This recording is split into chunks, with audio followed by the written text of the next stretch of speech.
आइए अब हलचट की दूसरी कहानी सुनते हैं। यह काफी प्राचीन कहानी है, किंतु शायद बहुत ही कम लोगों ने इस कहानी को सुना होगा।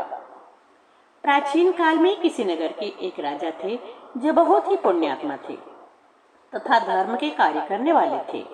उनका एक ही पुत्र था। उनके राज्य में प्रजा को कोई कष्ट नहीं था, किंतु नगर में एक ही तालाब था जो पानी की पूर्ति करता था। एक बार उस तालाब में पानी कम होने लगा। धीरे धीरे करके वह तालाब पूरी तरह सूख गया।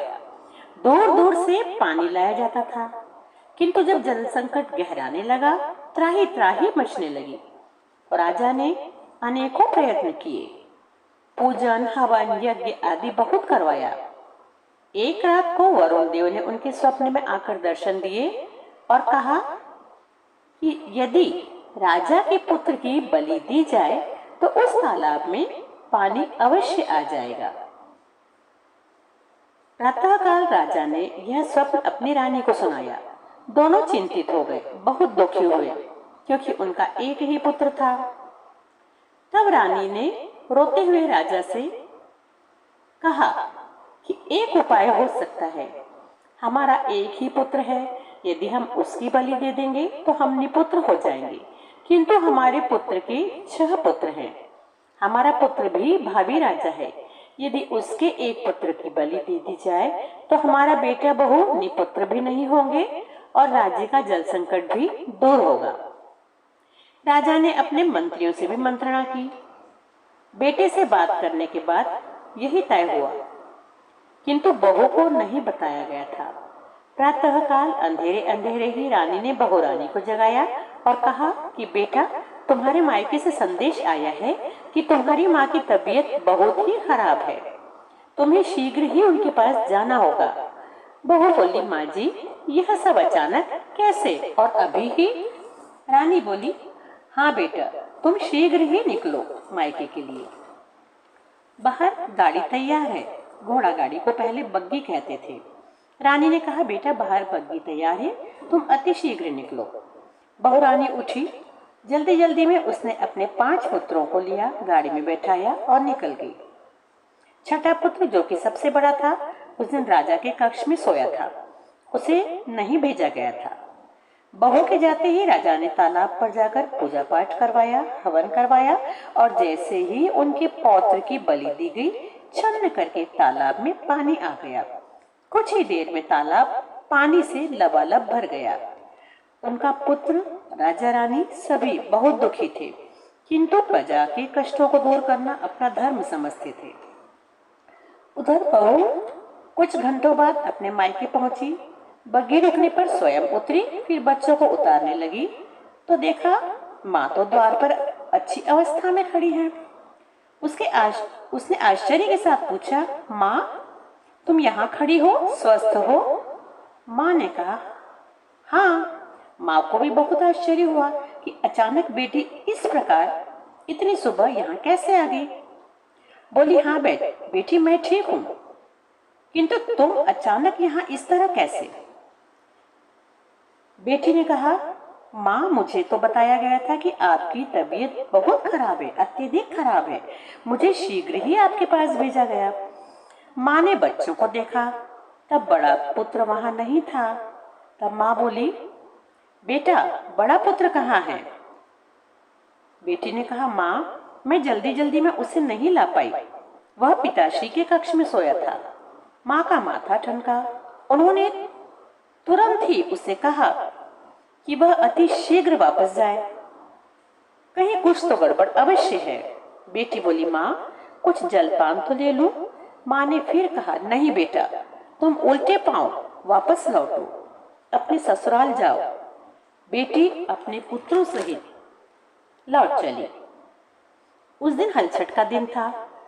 उसने सुबह से जल भी नहीं पिया था। अपने नगर की सीमा में पहुंची तो वहां देखा, अरे, इस तालाब में इतना पानी, मैं गई थी तब तो यह सूखा था। चलो जो भी हो, अच्छा हुआ कि जल आ गया है। अब धूप पड़ने लगी है, दोपहर होने को है और आज हलछट का दिन भी है। मैं यही स्नान कर लेती हूँ। रानी ने तालाब में स्नान किया। बच्चों के मुंह तालाब के पानी से धुलाए। अपने आंचल से अर्थात साड़ी के पल्लों से उनके मुंह पोंछ दिए। उसे ध्यान था कि आज हलछट है, अतः उसने आसपास की झाड़ियों में से झरबेरी की डाली, खाकरी की डाली, पलाश की डाली आदि वहां तालाब के पास गाड़ दी और उनकी पूजा की। प्रसाद के लिए उसके पास कुछ नहीं था, अतः वहां महुए का पेड़ था। उसे महुए के कुछ फल मिल गए, उसने प्रसाद के रूप में वही चढ़ाए। छठ माता को प्रणाम कर बच्चों से उन्हें ढोक दिलवाकर वह जाने के लिए तैयार हुई। एक एक कर उसने 5 पुत्रों को गाड़ी में बैठाया और गाड़ीवान को चलने का आदेश दिया। तभी पीछे से आवाज आई, माँ मुझे भी अपने साथ ले चलो ना। बहुरानी ने पलट कर देखा कि उसका पुत्र कीचड़ में सना हुआ है और पीछे से आवाज दे रहा है। वह तुरंत उतरी। उसने तालाब के पानी से उसे नहलाया, अपनी साड़ी के आंचल से पोंछा। पूछा, बेटा तुम यहाँ कैसे आए? उसने कहा, माँ मुझे पता ही नहीं, मैं खेलते खेलते यहाँ कब आ गया और कीचड़ में सन गया। माँ ने नहला धुलाकर अपने आंचल से पोंछकर उसे भी अपनी गाड़ी में बैठाया, छठ माता को प्रणाम किया और अपने महल की ओर चल दी। द्वारपालों के द्वारा राजा रानी को खबर मिली कि उनकी बहू वापस आ रही है। तब राजा रानी और उनका पुत्र बहुत ही घबरा गए और वे द्वार पर आकर खड़े हो गए। उनकी घबराहट अत्यधिक बढ़ रही थी कि अब बहू रानी को हम कैसे बताएंगे कि उसका बड़ा पुत्र कहाँ है। वे तीनों द्वार पर खड़े देख रहे थे। बहू रानी उतरी। उसने 1, 2, 3, 4, 5 पुत्रों को एक एक करके उतारा।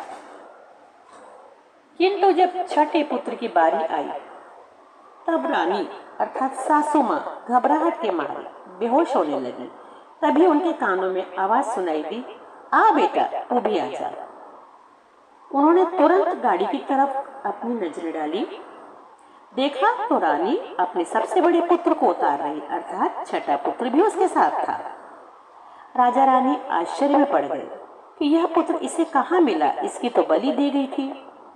तुरंत उसके पास दौड़े और पूछा, बेटा यह तुम्हें कहाँ मिला?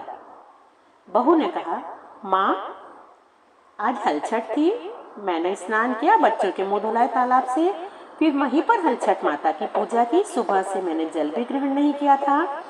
पूजा करके जैसे ही मैं गाड़ी में चलने के लिए हुई, पीछे से इसने आवाज दी, यह मुझे वहीं मिला और इसे भी नहलाकर छठ माता को प्रणाम कर मैं अपने साथ ले आई।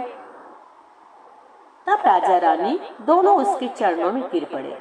कहा, बहू तुम धन्य हो, तुमने आज बहुत बड़ा काम किया है। तुम्हारी सच्ची पूजा से प्रसन्न होकर छठ माता ने तुम्हें अपना पुत्र लौटाया है। और उन्होंने बहू को सारी बात बताई।